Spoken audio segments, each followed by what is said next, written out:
C'est peut-être l'un des plus grands gâchis de ces dernières saisons. Autrefois considéré comme l'un des meilleurs talents de la grille, animateur de course génial, capable de voler des victoires dans un style inimitable, comme en Chine en 2018 ou au Canada en 2014, personnage adoré de tous, Daniel Ricciardo est aujourd'hui sans siège après 2 saisons déprimantes chez McLaren. Condamné à sourire sur le pitwall lorsque la caméra le filme, l'Australien a perdu ce qui faisait de lui ce Golden Boy de la Formule 1 il y a 5 ans et n'a aucune garantie de retrouver un siège un jour. Une situation d'autant plus frustrante qu'elle part d'un choix, celui de quitter Red Bull à la fin de la saison 2018.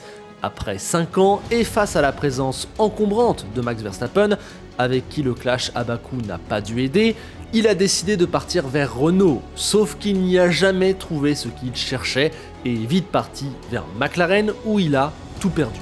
Pendant ce temps, Red Bull est revenu au top, vient de gagner 31 des 47 dernières courses et Max Verstappen a empoché 2 titres de champion du monde. On en vient donc à se demander, et si Daniel Ricciardo n'avait pas quitté Red Bull? Bonjour à tous et bienvenue. Comme toujours dans ces vidéos, et si on va être à mi-chemin entre une réalité tangible et la pure fiction. Mais ce qu'on peut faire, c'est voir ce qui change à la base et tirer les fils pour déterminer des espèces d'arbres de possibilités. Plus le temps va passer dans cette vidéo, plus ça va devenir nébuleux, nécessairement. Mais c'est ça qui est génial avec ce concept, on se rend compte que si un élément change, c'est tout l'espace-temps de la Formule 1 qui est bouleversé. Si Ricciardo était resté en 2019, il y aurait eu des conséquences directes, très concrètes. Déjà, Pierre Gasly ne serait pas monté chez Red Bull. Du coup, il n'aurait pas connu ces 6 mois très compliqués et cette rétrogradation au mois d'août. Dans un sens, on peut se dire tant mieux, ça lui enlève une période très compliquée pour sa carrière, mais je pense que ça l'a aussi forgé et que c'est cette timeline-là qui lui permet de gagner ensuite à Monza, d'être excellent chez AlphaTauri et d'arriver finalement chez Alpine. Est-ce que tout ça aurait eu lieu s'il n'était pas monté chez Red Bull pendant 6 mois? Je n'en suis pas certain. En tout cas, on se rend compte directement que la carrière de Pierre Gasly aurait été complètement bouleversée si Ricciardo avait fait un choix différent fin 2018. C'est déjà fou. Autre conséquence mercato directe, Alexander Albon ne monte pas chez Toro Rosso pour remplacer Pierre Gasly et va donc bien en Formula I comme c'était prévu à la base. Du coup, je pense que derrière, la porte ne s'ouvre pas avant un moment pour lui, voire peut-être jamais. Il ne monte peut-être pas chez Red Bull. En tout cas, il ne s'accroche pas avec Hamilton les 2 fois. Il ne connaît pas cette saison sabbatique. Il n'est pas aujourd'hui numéro 1 chez Williams. Un détail qui concerne Ricciardo est modifié et Alexander Albon n'existe quasiment plus sur les tablettes.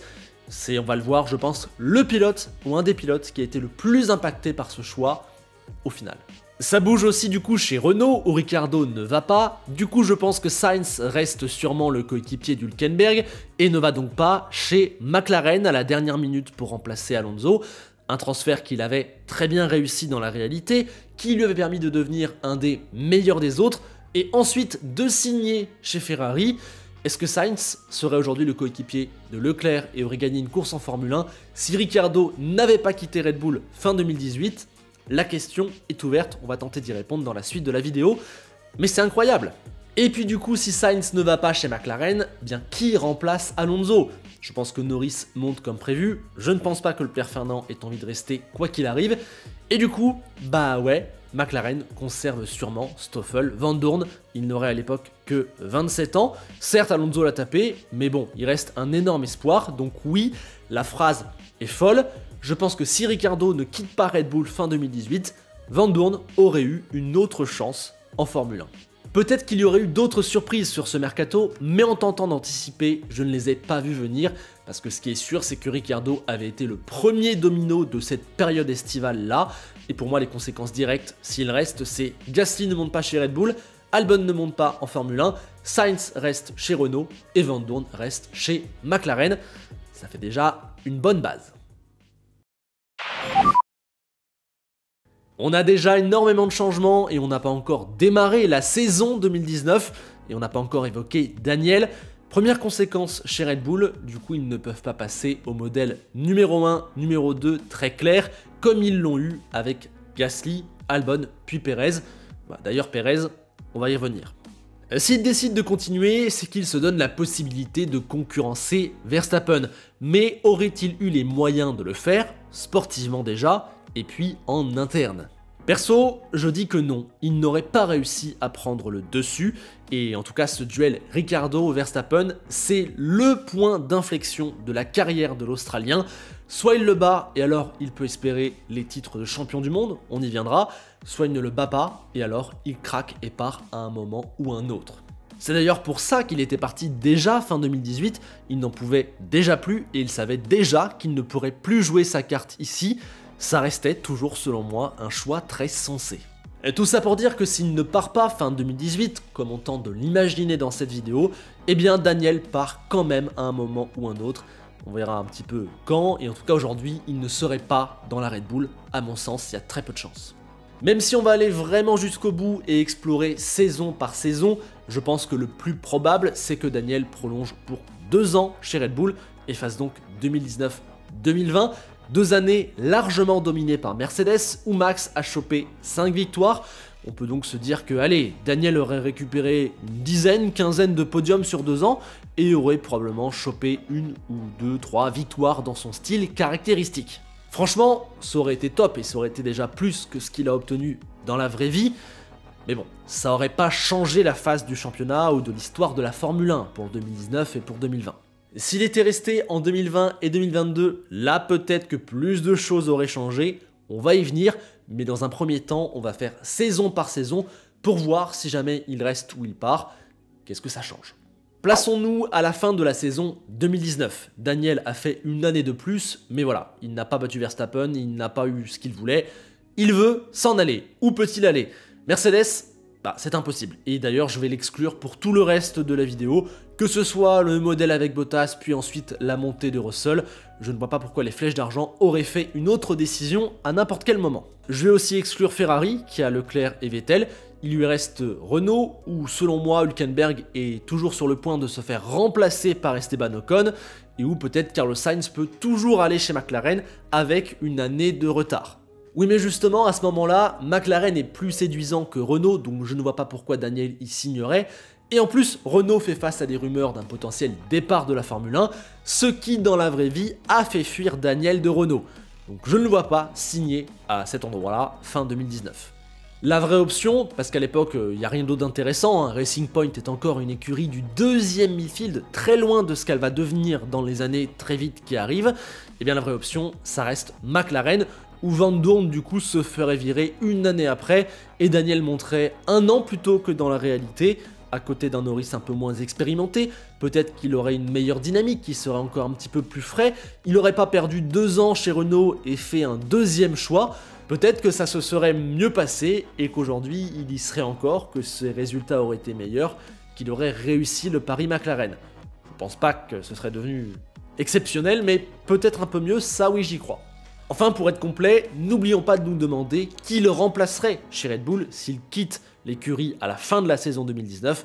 Bon là, je pense que la meilleure option, c'est Gasly, 1 an plus tard que dans la réalité, peut-être sur de meilleures bases, ok, mais du coup pour Pierre, ça aussi, encore une fois, ça modifie totalement sa carrière, puisqu'en 2020, il n'est pas chez AlphaTauri, il n'y a donc sûrement pas Monza 2020, il n'y a donc sûrement pas Alpine, voilà. Pierre, vraiment, toute sa carrière change si Ricciardo était resté. Faisons le même travail, mais maintenant nous sommes à la fin de la saison 2020. Daniel a donc chopé ses 2-3 victoires en 2 ans, sa dizaine, quinzaine de podiums. Mais voilà, il en a marre, Verstappen le domine, Verstappen a les appuis en interne, c'est en tout cas mon scénario. Il veut s'en aller. Alors c'est le moment où Ferrari s'est séparé de Vettel dans la vraie vie, donc il y a possibilité, mais je ne la juge pas très probable, car ce n'est pas le profil et le statut qu'il souhaitait à côté de Leclerc. D'ailleurs, dans la vraie vie, à ce moment-là, Ricciardo aurait pu partir, mais ils ont bel et bien choisi Sainz. D'ailleurs, je pense que même dans notre scénario actuel, ils auraient quand même pris Sainz à l'époque. Pour Alpine, je pense qu'il y a un duel avec Alonso qui à l'époque a souhaité revenir en Formule 1. Un duel, je pense, qui serait perdu par Daniel face à Fernando. Voilà. Il y a l'histoire d'amour avec Renault, il y a le talent, il y a machin. Je pense qu'il n'aurait pas gagné, qu'il n'aurait pas pu aller chez Alpine fin 2020. Après, il y a toujours l'option McLaren. S'il y a quelqu'un, que ce soit Van Dorn ou un autre, qui soit virable à côté de Lando Norris, si jamais ils n'ont pas été chercher quelqu'un à un autre moment qu'on n'aurait pas anticipé, c'est possible. Du coup, il y arriverait au même moment que dans la vraie vie, mais sans avoir passé 2 ans chez Renault.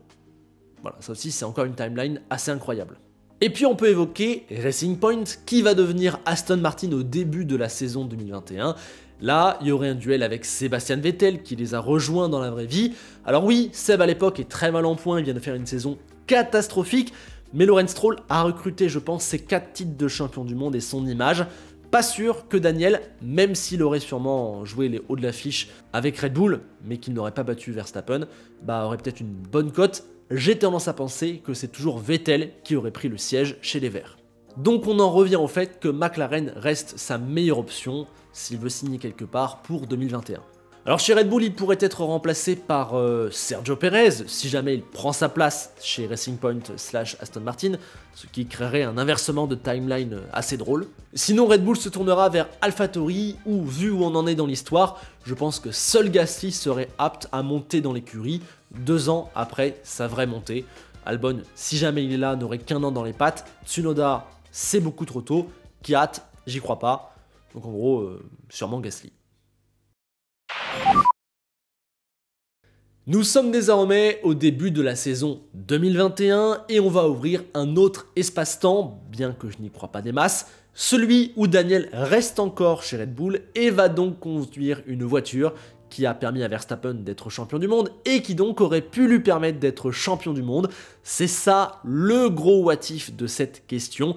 Imaginez la saison 2021 avec Ricciardo à la place de Perez. Cela aurait pu être encore plus légendaire.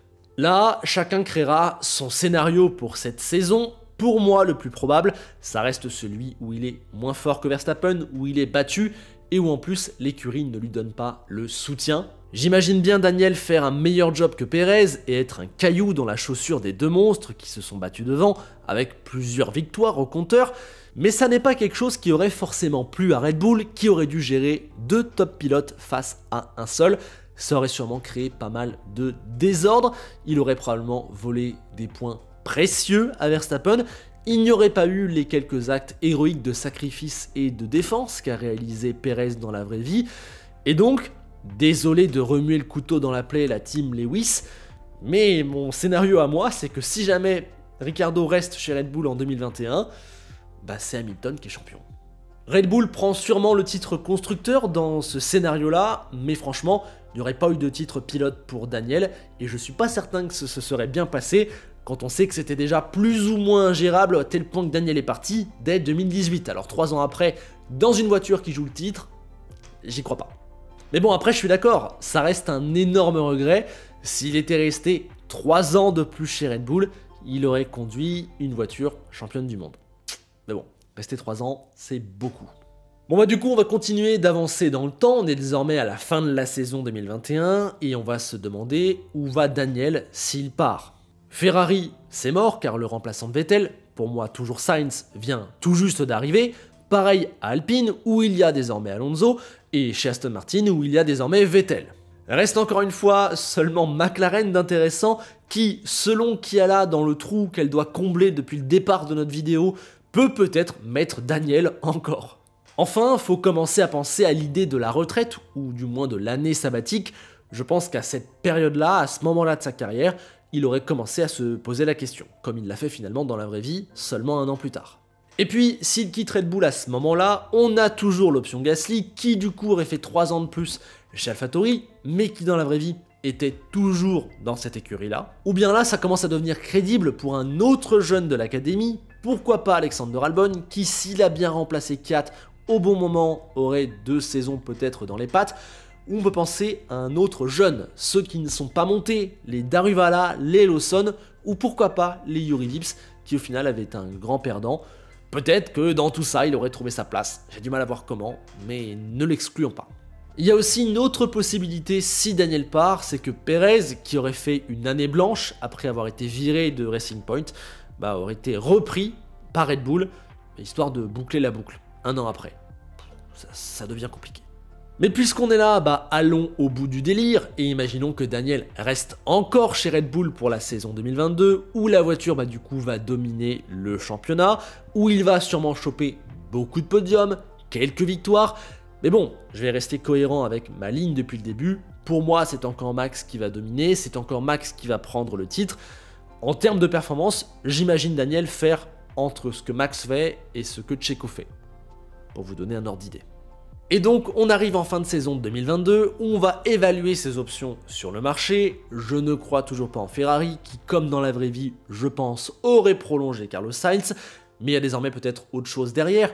Aston Martin, puisque Vettel s'en va, s'engagerait un duel avec Alonso, mais je pense qu'encore une fois, Alonso gagnerait vu son CV et sa fraîcheur, comparé à un Daniel qui en serait à sa 9e saison consécutive chez Red Bull, et qui même s'il aurait terminé sûrement 2e ou 3e du championnat, serait battu depuis plusieurs années par Verstappen. Il y a aussi Alpine qui du coup vient de perdre Alonso, mais là, attention, vu que Daniel n'est pas en train de faire du mauvais travail chez McLaren, McLaren ne serait peut-être jamais allé draguer Piastri. Du coup, cette saison, en 2023, on aurait probablement un duo Ocon-Piastri. Donc pas d'option pour Daniel. Et encore une fois, voilà qui tue dans l'œuf les possibilités de notre ami Pierre Gasly, qui depuis le début est coincé par Daniel. C'est fou, c'est fou, c'est fou. Enfin bref, il nous reste pour Daniel nos deux bonnes vieilles options. McLaren, mais alors là, me demandez pas qui est le coéquipier de Norris en 2022 dans notre réalité fictive. Je pense pas que ce soit Van Dorn, donc ils ont été chercher quelqu'un d'autre. Qui ou comment, j'en sais rien. Qu'est-ce que ça modifie pour la suite? J'en sais rien, mais bon. Ou alors à la pause ou la retraite pour notre ami l'Australien. Du côté de chez Red Bull, on a encore la possibilité d'aller faire remonter un Gasly ou un Albon qui serait chez AlphaTauri. Sinon, Red Bull peut aller chercher un gros poisson libre, Vettel bouge, Alonso bouge, peut-être, mais j'y crois absolument pas. C'est pas du tout le genre de la maison. Et si en plus ça s'est mal passé avec Ricciardo en 2021 et 2022, jamais de la vie il réitère l'hypothèse. Je pense que du coup ce serait, encore une fois, Pierre Gasly qui aurait pu monter chez Red Bull au bout d'un moment, le moment où Daniel s'en va. C'est toujours lui le remplaçant, même 4 ans après. Quand on essaye un petit peu de faire le bilan de cette expérience, que personnellement j'ai adoré faire, on se rend compte que Daniel était un petit peu coincé quoi qu'il arrive. Soit il persévérait dans un duel impossible du côté de Red Bull face à Verstappen, soit il devait faire un pari dans une écurie du midfield sans avoir aucune garantie, et rétrospectivement on a vu que ni un pari Renault, ni un pari Alpine, ni un pari McLaren n'aurait pu marcher. Celui Aston pourquoi pas, mais la fenêtre de tir, elle n'a quasiment jamais existé. Au final, j'ai le sentiment qu'à moins de considérer qu'il aurait battu Verstappen, sportivement et en interne, mais bonne chance, eh bien, rester chez Red Bull n'aurait changé que très peu de choses pour lui. Il y a de fortes chances qu'il se serait barré quand même, quoi qu'il arrive, avant 2021, et donc son palmarès n'aurait été que très peu changé, quelques podiums en plus, 2-3 victoires en plus, mais ni le palmarès de la F1 ni le sien n'auraient diamétralement changé. Pas de titre pour lui, pas de changement au niveau des couronnes mondiales attribuées, pas de révolution, mais bon, peut-être qu'il serait parti chez McLaren ou ailleurs un peu plus tard, dans un autre état d'esprit, dans une autre timeline, avec un autre coéquipier. Peut-être que ça aurait un petit peu bougé et qu'aujourd'hui, il serait encore dans l'écurie qu'il aurait choisi post-2018. Mais encore une fois, vous m'accorderez que ça change pas non plus diamétralement les choses pour lui, ni pour la Formule 1. On va pas se mentir, je pense que quoi qu'il arrive, il aurait fini par galérer à un moment ou un autre, n'importe où. En fait, ce qu'un non-départ de Ricciardo en 2018 change, c'est la temporalité au niveau du mercato et du coup des chemins que font les pilotes. Lui, Gasly, Albon, Van Dorn et Sainz auraient été directement impactés, plus sûrement Sergio Perez à un moment de sa carrière, plus sûrement un jeune de Red Bull, à la Vips ou à la Tsunoda, peut-être carrément, voire même Alonso et Vettel dans certains cas de figure. Il est là le grand changement dans ce grand SI. Ce qui aurait vraiment pu changer les choses dans sa carrière et dans l'histoire de la Formule 1, c'est s'il était resté chez Red Bull après 2020. Mais ça, je vous l'ai dit, je n'y crois absolument pas. Malgré tout, si vous y croyez, son palmarès aurait été différent, il y aurait eu une saison 2021 folle, avec probablement, on l'a dit, un titre d'Hamilton au bout. Au final, je vous donne mon scénario, ce que j'imagine qu'il se serait vraiment passé. Daniel, pour moi, il reste 2 ans de plus chez Red Bull, il est battu par Verstappen, il n'est pas préféré à lui en interne. Allez, il fait sa quinzaine de podiums comme on l'a dit, il prend très bien 2 ou 3 victoires de prestige magnifiques, mais il se barre à la fin de la saison 2020. Pour 2021, il ne peut pas signer chez Ferrari, qui prend toujours Sainz à mon sens, il ne peut pas signer chez Alpine, qui prend toujours Alonso à mon sens, il ne peut pas signer chez Racing Point / Aston Martin, qui prend toujours Vettel à mon sens, et donc, eh bien, il signe chez McLaren, comme dans la vraie vie, en 2021, mais sans être passé 2 ans par Renault. C'est fou qu'on ait fait tout ça pour ça, mais au final, pour moi, c'est le scénario le plus probable. Alors il aurait été, je pense, un peu plus frais et confiant, quoique on sait pas, ces années Red Bull l'ont peut-être aussi abîmé, et ça c'est ses 2 moteurs, mais dans le fond, je ne vois pas de révolution, d'autant que la McLaren aurait toujours été loin des victoires, et que son prime était en toutes les manières toujours un petit peu derrière lui, et que plus on avance dans le temps, moins les voitures lui correspondent, donc il aurait fini par galérer, mais allez, j'ai tendance à penser qu'il serait toujours chez McLaren aujourd'hui, ce qui modifie les choses sur les transferts, puisque notre ami Pierre Gasly n'aurait jamais pu aller chez Alpine, mais du coup, je le vois chez Red Bull, puisqu'il y serait monté début 2021, et il y serait, je pense, toujours. Verstappen aurait bien pris les 2 titres mondiaux, Pierre aurait arraché 1 ou 2 victoires, celle de Perez, on va dire, genre Bakou 2021, Singapour 2022, chez Alpine, il y aurait Ocon, du coup, avec Piastri, qui ne se serait pas fait draguer par McLaren et aurait pu prendre le siège laissé libre par Alonso, qui lui est bien chez Aston avec Stroll. Chez AlphaTauri, ça bouge aussi, puisque je pense que le coéquipier de Tsunoda aujourd'hui serait Alexander Albon, qui serait monté en Formule 1 plus tard, qui aurait eu cependant une carrière plus linéaire, sans le passage chez Red Bull, sans l'année sabbatique, sans tout ça, et qui aujourd'hui formerait un duo avec le japonais. Ça veut dire pas de Nyck de Vries en Formule 1. Et enfin, dernier point, j'imagine qu'après son éviction de Racing Point, Sergio Perez aurait totalement pu signer chez Williams, qui était un petit peu sa seule option à ce moment-là, et une écurie où ses sponsors et son gros niveau auraient été largement appréciés.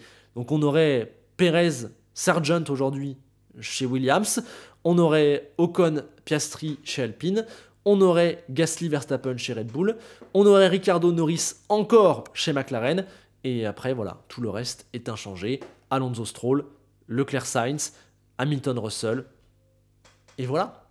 C'est fou, mais dans tout ça, c'est là où j'en arrive. Voilà, j'espère que l'exploration de cet espace-temps où Ricciardo ne quitte pas Red Bull fin 2018 vous aura plu. J'ai essayé d'être le plus précis possible et de décrire toutes les situations année par année dans un monde qui finalement n'a jamais existé. Maintenant, j'attends vos avis, vos scénarios, vos hypothèses. Dites-moi tout ça. Pensez au passage à liker la vidéo et à vous abonner parce que beaucoup d'entre vous regardent sans l'être. Et du coup, ça c'est pas bien. On se quitte comme d'habitude avec Enzo Ferrari qui nous rappelle une des phrases les plus célèbres de Daniel. I've never left, je ne suis jamais parti. Bah ouais, dans notre scénario, t'es jamais parti de Red Bull. Mais au final, ça s'est pas forcément beaucoup mieux passé. À bientôt.